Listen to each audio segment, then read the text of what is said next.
Hello प्यारे बच्चों, कैसे हैं आप सब। होप अच्छे ही होंगे। चलिए, स्वागत है एक बार फिर से आपका अपने चैनल फिजिक्स बाई एस के वशिष्ठ में। दोस्तों, आज हम लोग एक बहुत ही इम्पोर्टेंट टॉपिक पर डिस्कशन करेंगे। ओके, जी हाँ, आप सामने देख रहे होंगे आपकी स्क्रीन पे एक बड़ा खूबसूरत सा टर्म लिखा हुआ है, लाइट। क्या लिखा हुआ है? लाइट। और हम लोग आज क्लास 10th के लाइट सेक्शन को डिस्कस करेंगे, है ना। सर, क्लास 10th क्यों बोल रहा हूँ मैं? क्लास 10th इसलिए बोल रहा हूँ बच्चों, क्योंकि लाइट चैप्टर आप लोग अपने फिजिक्स में क्लास 8th में भी पढ़े थे, 6th में भी पढ़े थे और 12th में भी आपको पढ़ना होगा, है ना। तो क्लास 10th की लाइट टॉपिक को आज हम लोग डील करेंगे, उसके बारे में हम लोग पढ़ेंगे। मेरे प्यारे बच्चों, क्लास 10th में आपको लाइट का दो सेक्शन पढ़ना होगा, है ना। एक का नाम होगा रिफ्लेक्शन और दूसरे टॉपिक का नाम होगा रिफ्रैक्शन। जी हाँ, रिफ्लेक्शन और रिफ्रैक्शन, है ना। दोनों को अलग अलग हम लोग पढ़ेंगे। कुछ न्यूमेरिकल्स भी हमें आएंगे, अच्छा खासा न्यूमेरिकल्स बनाना होगा, है ना। जो अब तक आपने लाइट में पढ़ा है, कुछ चीज़ों का रिपीटिशन भी होगा। लगेगा कि वापस आप वही चीज़ें पढ़ रहे हो, लेकिन कुछ नई चीज़ें भी आपको सीखने को मिलेंगी। न्यूमेरिकल्स हम लोग जरूर सीखेंगे, ठीक है ना। चलिए वापस आगे बढ़ते हैं। लाइट को हिंदी में अगर देखा जाए बच्चों, तो लाइट को हिंदी में बोलते हैं प्रकाश। क्या बोलते हैं? प्रकाश। और इसको बोलते हैं रोशनी। आप कुछ भी बोल सकते हैं, प्रकाश भी इसकी हिंदी होती है, रोशनी भी इसकी हिंदी होती है ना। हिंदी क्यों बता रहे हैं सर? जस्ट फॉर फन, ठीक है ना, या फिर just for your knowledge, mind में रखो ऐसे। प्रकाश, रोशनी, कितना अच्छा लग रहा है सुनने में, है ना। चलिए वापस आते हैं। सबसे पहले कि सर लाइट होता क्या है ये तो बताओ। तो बच्चों, लाइट क्या होता है इसका डेफिनेशन आप खुद क्रिएट करेंगे, है ना। हम लोग खुद क्रिएट करेंगे। सबसे पहले इमेजिन कीजिए कि मान लिया अगर मैं आपको किसी रूम में लेके जाऊं, है ना, और पूरा रूम अंधेरा था। अंधेरा तो समझ रहे हो ना, the room was completely dark, है ना। और जैसे ही आप रूम में जाते हो, मैं आपसे पूछता हूँ कि भाई बता, रूम में तेरे को क्या क्या दिख रहा है, तो आप क्या बोलोगे? कुछ तो नहीं दिख रहा, है ना, क्योंकि रूम क्या था? डार्क था। As soon as you switch on the light, जैसे ही आपने लाइट ऑन करी, है ना, आपको चीजें दिखनी शुरू हो जाती है। वट मेक्स यू सी, आपको देखने के काबिल किसने बनाया? आपकी आंखें। अरे वो तो है, वो तो नेचर का गिफ्ट है, वो तो है ही जिसकी वजह से हम देख पाते हैं। लेकिन आपके पास आंखें होते हुए भी अभी आप रूम में चीजों को नहीं देख रहे थे, लेकिन जैसे ही आपने लाइट ऑन करा, आपको चीजें दिखने लगी। तो श्रेय किसको जाता है?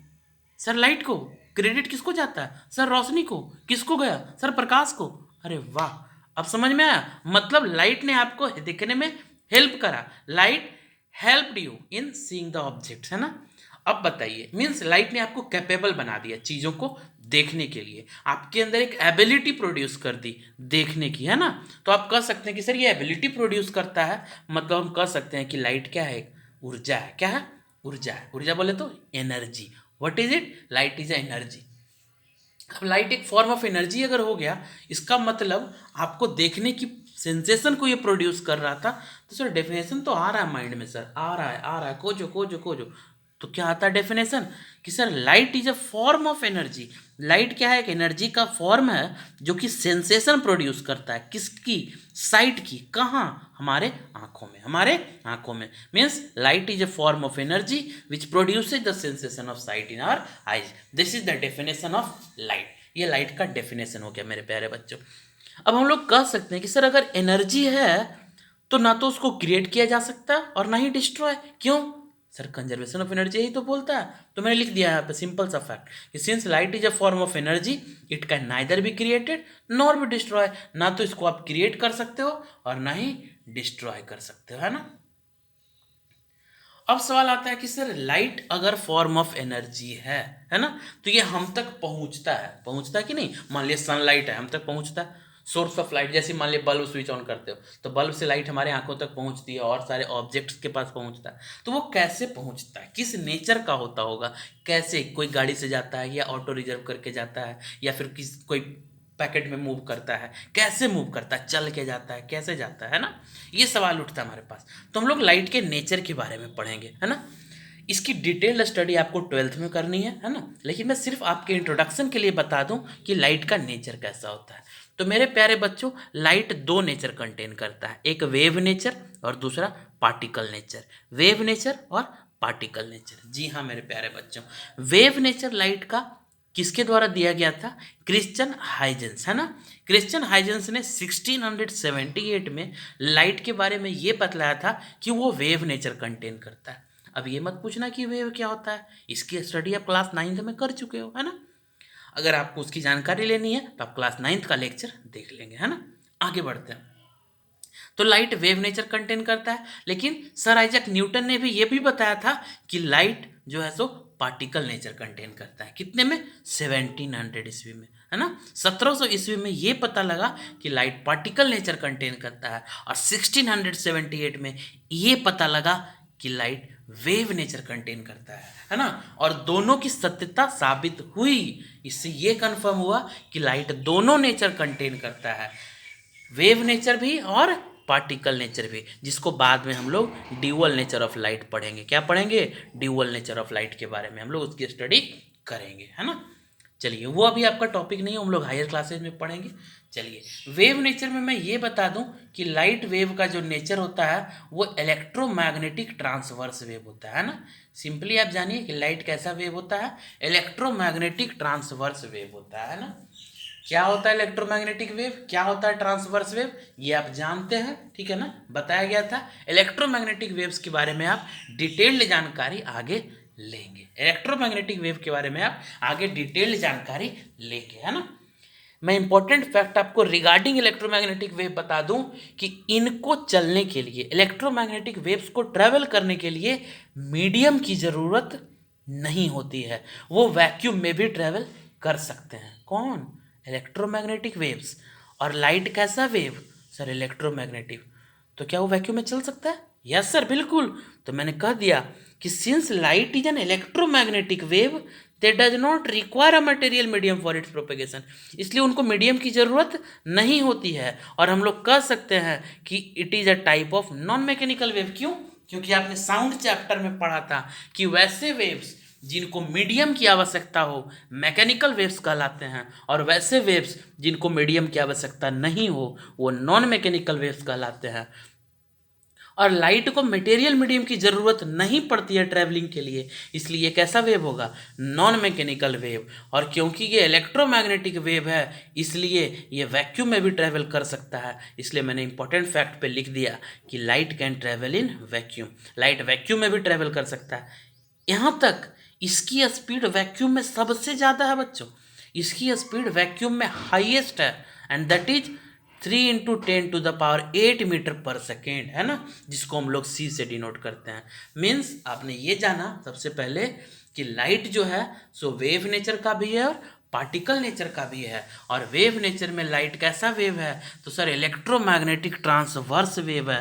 इलेक्ट्रोमैग्नेटिक ट्रांसवर्स वेव, है ना। और इलेक्ट्रोमैग्नेटिक वेव्स की एक खासियत होती है कि उनको मीडियम की आवश्यकता नहीं होती है, इसलिए लाइट एक इलेक्ट्रोमैग्नेटिक वेव होते हुए उनको भी मीडियम की ज़रूरत नहीं पड़ेगी ट्रैवलिंग के लिए। इवन इफ वो वैक्यूम में भी चल सकता है, और वैक्यूम में उसकी स्पीड हाईएस्ट होती है, जो कि कितना है? 3 × 10⁸ मीटर पर सेकेंड, है ना मेरे प्यारे बच्चों।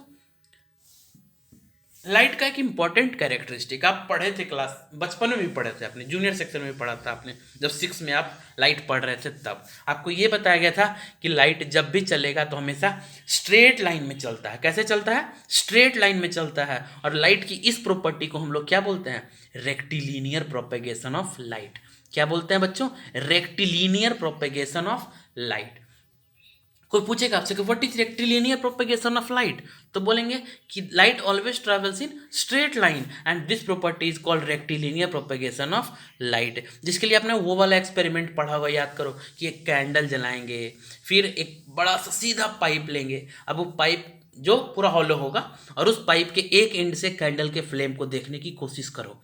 तो आप ये देखते हैं कि कैंडल का फ्लेम आपको क्लियरली विजिबल होगा। Now try to bend the pipe a little, है ना। अब क्या कीजिए, पाइप को थोड़ा सा बेंड कर दीजिए, और जैसे ही आप बेंड करके अब आप फ्लेम को देखने की कोशिश करेंगे तो आप ये पाते हैं कि आपको फ्लेम नहीं दिख रहा। तो इसका मतलब क्या? फ्लेम अपनी जगह है ना। तो हुआ क्या? आपकी आंखें भी अपनी जगह, तो हुआ क्या जो नहीं दिखा? तो सर पाइप टेढ़ा हो गया, पाइप स्ट्रेट नहीं रहा। और क्योंकि लाइट स्ट्रेट लाइन में ट्रेवल करती है इसीलिए आप पहले केस में लाइट को क्लियरली देख पाए थे, आपने फ्लेम को क्लियरली देख पाया था, लेकिन क्योंकि इस केस में पाइप टेढ़ी हो गई है इसलिए फ्लेम आपके विजन से दूर हो गया मेरे प्यारे बच्चों। चलिए अब आगे बढ़ते हैं।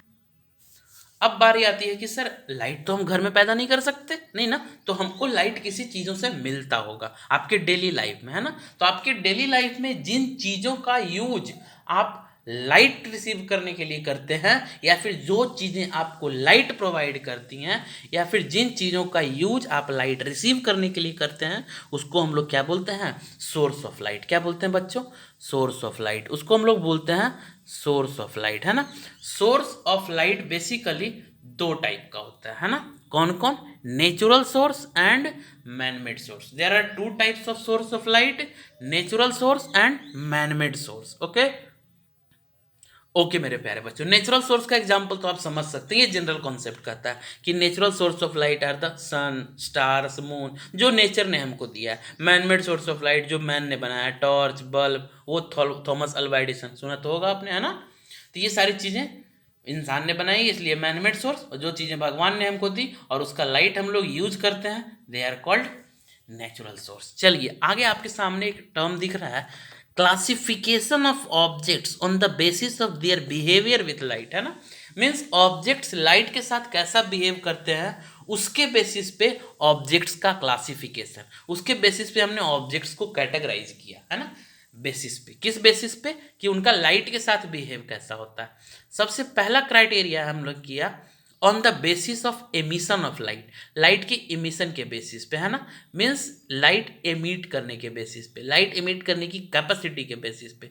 तो लाइट के एमिशन के बेसिस पे पहला कैटेगरी हुआ, और दूसरी कैटेगरी हो गई लाइट के ट्रांसमिशन के बेसिस पे। लाइट के ट्रांसमिशन का मतलब कि जब लाइट उस पे ऊपर स्ट्राइक करता है तो वो लाइट को ट्रांसमिट कितना करता है, जाने कितना देता है, कितना परमिट करता है पास आउट होने के लिए, है ना।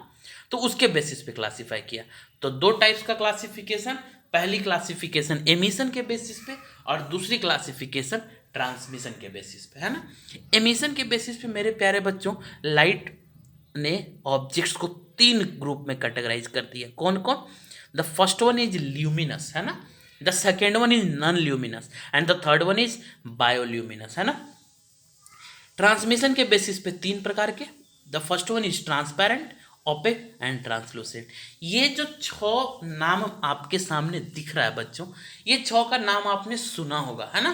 क्लास 6 में भी सुना था और क्लास 8th में भी सुना था, है ना। तो इन छह चीज़ों के बारे में एक छोटा सा इंट्रोडक्शन ले लेते हैं। बेसिकली वो रिवीजन ही है, हम लोग ऑलरेडी इसके बारे में पढ़ चुके हैं, है ना बच्चों। तो सबसे पहला बारी आता है ल्यूमिनस का। तो ल्यूमिनस किसको बोलते हैं? ल्यूमिनस का मतलब वैसे ऑब्जेक्ट्स जो खुद की लाइट इमिट करे, है ना, जो खुद का लाइट इमिट करे उसको क्या बोलते हैं? ल्यूमिनस। नॉन ल्यूमिनस वैसे ऑब्जेक्ट्स जो लाइट इमिट ही ना करें, क्या कहलाएंगे? Non luminous. और बायोल्यूमिनस में वैसे ऑब्जेक्ट्स जो लाइट इमिट कर रहे हों लेकिन वो कैसे हों? लिविंग बींग्स हों। लिविंग बींग्स आप जान रहे हैं ना। तो तीन टाइप्स की ऑब्जेक्ट हो गई, ल्यूमिनस जो खुद का लाइट इमिट करे, नॉन ल्यूमिनस जो लाइट इमिट ना करता हो, और बायोल्यूमिनस मतलब वैसे लिविंग बींग्स जो खुद का लाइट इमिट करते हो, है ना। एग्जाम्पल्स अगर लें मेरे प्यारे बच्चों, तो ल्यूमिनस ऑब्जेक्ट्स के एग्जाम्पल में आप सन को कह सकते हो, है ना, स्टार्स को बोल सकते हो, स्टार भी तो ल्यूमिनस है ना। एलईडी ये भी ल्यूमिनस है, लाइट इमिटिंग डायोड, है ना। बल्ब इसको भी आप कह सकते हो, है ना। नॉन ल्यूमिनस में देखें तो मून, बुक, पेंसिल, ये सब क्या है? नॉन ल्यूमिनस है ना। सर मून कैसे? मून तो लाइट देता है। अच्छा, कैसे पता आपको? मून लाइट देता है बच्चों, लेकिन आपको पता है कि मून का लाइट नहीं होता, basically the reflection of sunlight है। वो क्या है? सनलाइट का रिफ्लेक्शन है ना। ये आप लोग जानते हैं, अगर नहीं भी जानते तो जान लीजिए, moon doesn't have its own light, है ना। That's why moon is non luminous, है ना। अब बारी आती है लिविंग बींग्स की। अगर लिविंग बींग्स लाइट इमिट करने लगे तो उसको हम लोग बायोल्यूमिनस बोल देते हैं, और उसका बेस्ट एग्जांपल आप जानते हो, फायरफ्लाई। फायरफ्लाई, फायरफ्लाई जानते हो ना, जुगनू। क्या होता है? जुगनू, है ना। ये लिविंग बींग्स हैं और ये लाइट इमिट करते हैं, इसलिए हम लोग क्या बोलेंगे इसको? बायोल्यूमिनस। तो तीन टाइप्स की ऑब्जेक्ट हो गई एमिशन ऑफ लाइट के बेसिस पे, है ना। ट्रांसमिशन के बेसिस पे देखिए बच्चों, ट्रांसमिशन पे 3 टाइप्स का मैंने आपको बताया, transparent, opaque, translucent. Transparent, opaque, translucent, है ना। ट्रांसपेरेंट ऑब्जेक्ट्स वो जो लाइट को इजीली पास करवा दे, है ना, मीन्स उस पर लाइट स्ट्राइक हो और इस पार से उस पार, मतलब ये साइड से दूसरे साइड चला जाए इजीली।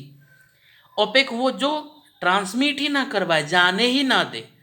और ट्रांसलूसेंट वो जो पार्शियल ट्रांसमिशन करावे, मतलब कि उसमें से कुछ लाइट पास आउट हो जाए और कुछ लाइट पास ना हो, है ना। तो 3 टाइप्स की object, opaque, transparent, translucent. Transparent वो जिसमें लाइट कंप्लीटली पास हो जाए, ट्रांसलूसेंट वो जिसमें थोड़ा थोड़ा पास हो, और ओपेक वो जिसमें पास ही ना हो। तो ट्रांसपेरेंट का एग्जांपल आप ले सकते हो glass, air, pure water etcetera. Opaque का एग्जांपल ले सकते हो बुक, पेन, कुछ भी, है ना। ट्रांसलूसेंट का एग्जांपल आप ले सकते हो फॉग, स्मोक, ये सारी चीज़ें ट्रांसलूसेंट हुई। इन सब चीज़ों की जानकारी आपको ऑलरेडी पहले से है, इसलिए मैंने सिर्फ ब्रीफ इंट्रोडक्शन इसका आपको दे दिया, और इससे ज़्यादा हमको इसके बारे में जानना भी नहीं है बच्चों, है ना। अब इसके साथ बेसिकली होता क्या है कि अगर कोई ओपेक ऑब्जेक्ट लाइट को पास नहीं करता है तब क्या होता है, कोई ट्रांसलूसेंट ऑब्जेक्ट अगर पार्शियली लाइट को पास करता है तो बाकी बचे लाइट का क्या होता है ना। कोई ल्यूमिनस बॉडीज लाइट कैसे इमिट करती हैं, कोई नॉन ल्यूमिनस लाइट इमिट क्यों नहीं कर पाता, ये सारी चीज़ों का जानकारी जैसे जैसे आप लाइट के मल्टीपल फेनोमेना के बारे में पढ़ेंगे तब आपको होने लगेगी, है ना। और तब आप चीज़ों को ईजिली समझने लगेंगे कि why was this happening. Okay, तब तक के लिए आप इतना जानिए कि ऑब्जेक्ट्स की बिहेवियर के साथ लाइट को 2 तरीके से क्लासिफाई किया हमने, एक एमिशन के बेसिस पे और दूसरा ट्रांसमिशन के बेसिस पे। एमिशन के बेसिस पे हमने ऑब्जेक्ट को 3 ग्रुप में बांट दिया, सामने देख रहे हैं और मेरी बातों को सुनिए देखते हुए, है ना। एमिशन के बेसिस पे हमने ऑब्जेक्ट्स को 3 पार्ट में बांट दिया, ल्यूमिनस, नॉन ल्यूमिनस और बायोल्यूमिनस। ट्रांसमिशन के बेसिस पे भी 3 पार्ट, ट्रांसपेरेंट, ओपेक और ट्रांसलूसेंट। ल्यूमिनस वो जो खुद का लाइट इमिट करे, नॉन ल्यूमिनस वो जो खुद का लाइट इमिट ना करे, और बायोल्यूमिनस वो जो खुद का लाइट इमिट करते हुए लिविंग बींग्स हों, बायोल्यूमिनस कहलाएंगे, है ना। ट्रांसपेरेंट वो जिसमें टोटल लाइट पास आउट हो जाए, ट्रांसलूसेंट वो जिसमें पार्शियल लाइट पास हो, और ओपेक वो जिसमें लाइट पास ही ना हो। एग्जाम्पल्स ऑलरेडी मैंने लिख दिया, आपके स्क्रीन पे दिख रहा होगा। आप एक चीज़ ध्यान रखिए, अगर आपको ट्रांसपेरेंट और ट्रांसलूसेंट में कन्फ्यूजन होता है तो आप याद रखिएगा, ट्रांसपेरेंट में टोटल लाइट पास होता है, इसलिए आप इसको थोड़ा सा फिल्मी स्टाइल में ऐसे याद कर सकते हो कि सर ट्रांसपेरेंट में टोटल लाइट पास होता है, इसलिए इसमें हम कह सकते हैं कि बहुत कुछ होता है। क्या होता है? बहुत कुछ होता है ना। और ट्रांसलूसेंट में थोड़ा सा लाइट पास होता है, इसलिए आप इसको ऐसे याद कर सकते हैं कि कुछ कुछ होता है। क्या याद कर सकते हो? कुछ कुछ होता है ना, थोड़ा सा फिल्मी है, आप इसको याद कर सकते हैं ना। मीन्स अगर कुछ कुछ होता है तो ट्रांसलूसेंट, बहुत कुछ होता है तो ट्रांसपेरेंट, और कुछ नहीं होता है तो ओपेक, है ना। कुछ नहीं होता है ओपेक ऑब्जेक्ट्स, बहुत कुछ होता है ट्रांसपेरेंट ऑब्जेक्ट्स, कुछ कुछ होता है ट्रांसलूसेंट ऑब्जेक्ट्स। चलिए बच्चों, ये हुई classification of objects on the basis of their behaviour with light, है ना। अब आगे बढ़ाते हैं कहानी। जी हाँ बच्चों, आपके सामने एक टर्म दिख रहा है रे एंड बीम। क्या दिख रहा है? रे एंड बीम, है ना। 2 टर्म्स हैं, अब इसकी जानकारी हम लोग करेंगे, ठीक है ना। This is the next part, रे और बीम। रे क्या होता है बेसिकली? एक तो ज्योमेट्री में पढ़ा था आपने रे के बारे में, है ना। वन एंड पॉइंट हो, सॉरी, एक एंड पॉइंट हो और एक तरफ एंडलेसली चलते जाए, वो रे होता है ना। बीम और रे, देखिए देखते हैं लाइट में रे क्या है। बेसिकली लाइट में रे की बात की जाए तो जैसे ही सोर्स से लाइट निकलती है ना, सोर्स मतलब मैंने आपको बताया था नेचुरल हो, मैन मेड हो, कोई भी हो, तो जैसे ही सोर्स से लाइट निकलती है, निकलने के बाद जिस स्ट्रेट पाथ पे लाइट ट्रेवल कर रहा होता है ना, जिस स्ट्रेट पाथ पे लाइट ट्रेवल कर रहा होता है, मान लिया किसी भी सोर्स से लाइट निकला, तो जिस स्ट्रेट पाथ पे ये ट्रेवल करेगा that is the ray of light. Simply उस स्ट्रेट पाथ को हम लोग क्या बोल देंगे? Ray of light. और अगर आपने रेज का कलेक्शन ले लिया, है ना, पूरा ढेर सारा समूह, ग्रुप ले लिया, that is the beam of light, है ना। तो मैंने लिख दिया है, रे के डेफिनेशन में मैंने ये लिखा कि द स्ट्रेट पाथ, वो स्ट्रेट पाथ जिस पे लाइट ट्रेवल करे, that is the ray of light, and the collection of rays is known as beam of light। collection of rays is known as beam of light। यहाँ देखिए बच्चों, रे का मैंने ऐसा फिगर बना दिया simple. This is the ray of light, है ना। बीम ऑफ लाइट में मैंने 3 तरीके का बीम बनाया है ना। अगर सारे रेज पैरेलल हों तो that is the parallel beam of light, that is the parallel beam of light. अगर वो सारे रेज एक पॉइंट से निकलता हुआ मालूम पड़ रहा हो, है ना, देखिए कलेक्शन एक ही पॉइंट से निकलता हुआ, that is the divergent beam of light, है ना। और अगर वो सारा रेज एक पॉइंट पे मीट होता हुआ मालूम पड़ रहा हो, that is the convergent beam of light, है ना। तो collection of parallel rays, parallel beam of light, collection of rays originating from a point, एक पॉइंट से ओरिजिनेट होता हुआ, divergent beam of light, and the collection of rays meeting at a point, that is convergent beam of light. Okay, is that clear? तो 3 types of beam, parallel, convergent and divergent, है ना। Now beam का आप देख सकते हैं, ये torch हो या फिर बल्ब हो, जहाँ से भी लाइट निकलता है, तो आप एक चीज़ याद रखिएगा, लाइट कभी भी किसी भी सोर्स से निकल रहा हो तो वो बीम के फॉर्म में ही निकलता है। आपके जो डेली लाइफ में, चाहे वो टॉर्च की बात करो, बल्ब की बात करो, या फिर सनलाइट की बात कीजिए, वहाँ से भी जो लाइट निकलती है वो रे नहीं, बीम होती है। क्या होती है? बीम।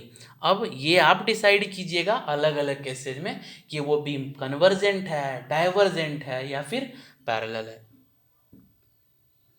ओके मेरे प्यारे बच्चों, तो ये हुआ रे और बीम का कॉन्सेप्ट। रे स्ट्रेट पाथ जिस पे लाइट ट्रेवल करे, बीम कलेक्शन ऑफ रेज, है ना।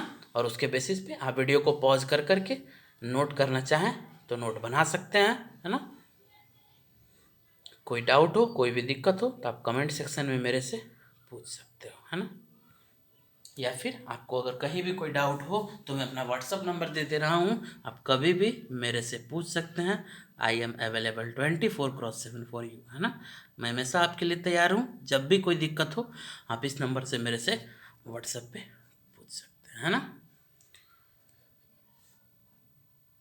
ठीक है मेरे प्यारे बच्चों, चलिए कहानी को आगे बढ़ाते हैं।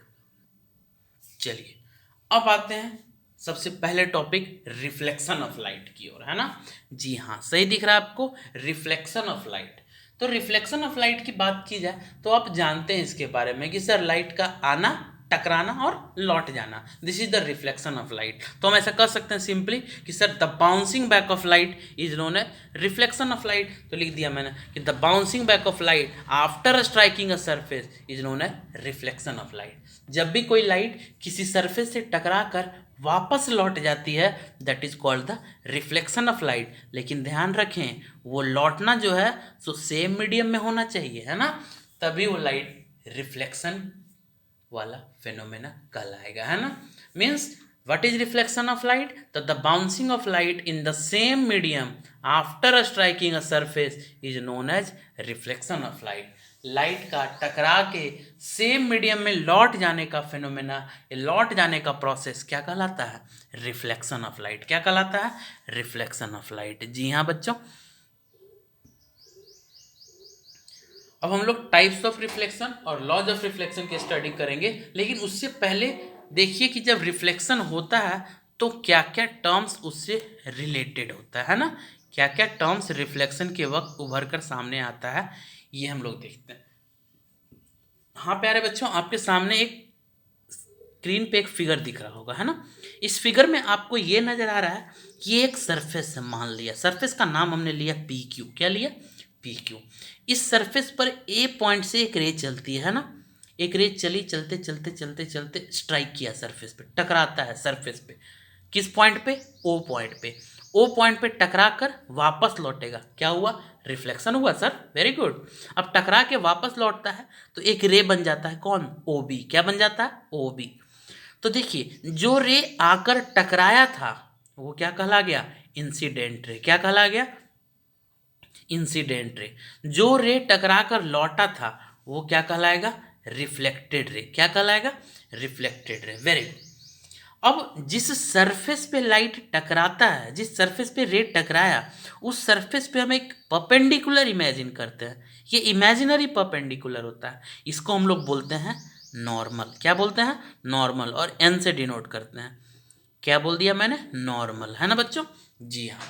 अब इस नॉर्मल के साथ आप देख रहे हैं कि इंसिडेंट रे का कुछ इंक्लिनेशन था। इंक्लिनेशन मतलब इंसिडेंट रे ने इस नॉर्मल के साथ कुछ एंगल बनाया था, है ना।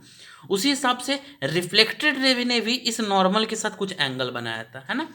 तो इस एंगल को बोलते हैं एंगल ऑफ इंसिडेंस। क्या बोलते हैं? Angle of incidence. क्यों?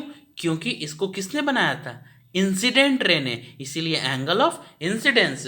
और इस एंगल को किसने फॉर्म किया? रिफ्लेक्टेड रे ने, इसीलिए इसको क्या बोलेंगे? एंगल ऑफ रिफ्लेक्शन, है ना।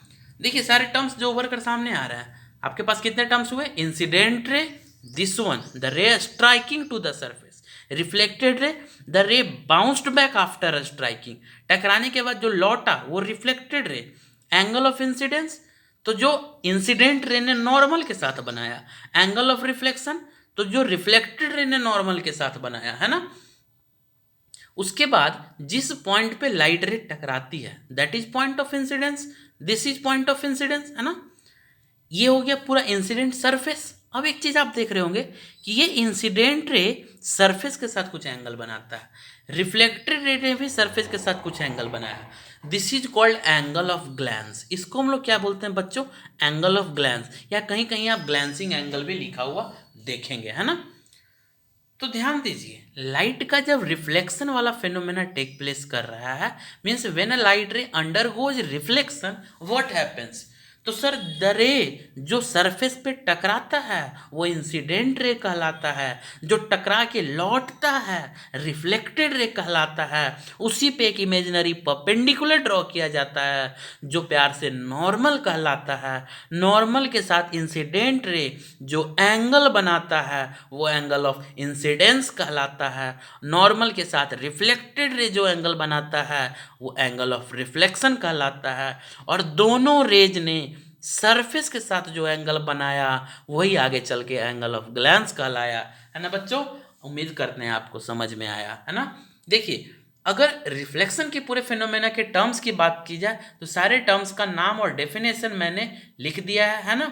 अगर आप ड्रॉ करना चाहें या फिगर बना के सारे टर्म्स का डेफिनेशन लिखना चाहें तो आप वीडियो को पॉज करते हुए डेफिनेशंस लिख सकते हैं। मैं स्टार्टिंग से स्लाइड कर देता हूं, ध्यान दीजिए। सबसे पहले फिगर बनाइएगा, यहाँ से आप वीडियो को पॉज करके यहाँ से फिगर बना सकते हैं, है ना बच्चों। फिगर को बनाते हुए आप टर्म्स का नाम ऐसे दे देंगे। सारा टर्म्स आपको दिख रहा है, देख लीजिए, ऐसे देख लीजिए। जो लेवलिंग ऊपर का पार्ट है वो लेवल्ड पार्ट आपको दिख रहा है ऊपर का, सारे का नाम लिख लीजिए। पहले आप नाम लिख लीजिए, डेफिनेशन भी मैं लिखवा दूंगा। पहले नाम लिख लीजिए आप बच्चों लेवलिंग करके, जी हाँ, है ना। अब नाम के बाद आप डेफिनेशन वाले पार्ट को भी लिख लेंगे। मैं स्लाइड कर दे रहा हूँ, जिसका जिसका डेफिनेशन आपको लिखना है सारे का डेफिनेशन आप वीडियो को पॉज करते हुए लिखते जाएंगे। मैं स्लाइड कर रहा हूँ, है ना। चलिए लिखते जाइए, पॉज कीजिए, लिखिए, पॉज कीजिए, लिखिए, है ना। ये डेफिनेशन का पार्ट, है ना। फिगर के नीचे भी कुछ डेफिनेशंस है, उसको भी मैं स्लाइड कर दे रहा हूँ। उसको भी आप वीडियो को पॉज करके उन डेफिनेशंस को भी कॉपी कर लेंगे, है ना बच्चों।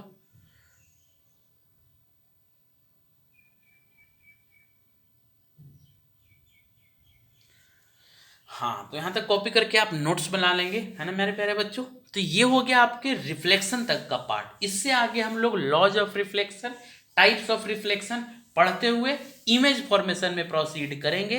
वो मैं आपको अगले लेक्चर में बताऊंगा। तब तक hope you understood and good bye for the next lecture.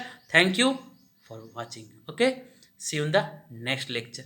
जब भी कोई डाउट हो आपको, आप मेरे से कमेंट सेक्शन में या फिर उस व्हाट्सएप नंबर पे पूछ सकते हैं। ओके, कोई भी दिक्कत हो आप कहीं भी पूछ सकते हैं। Good bye.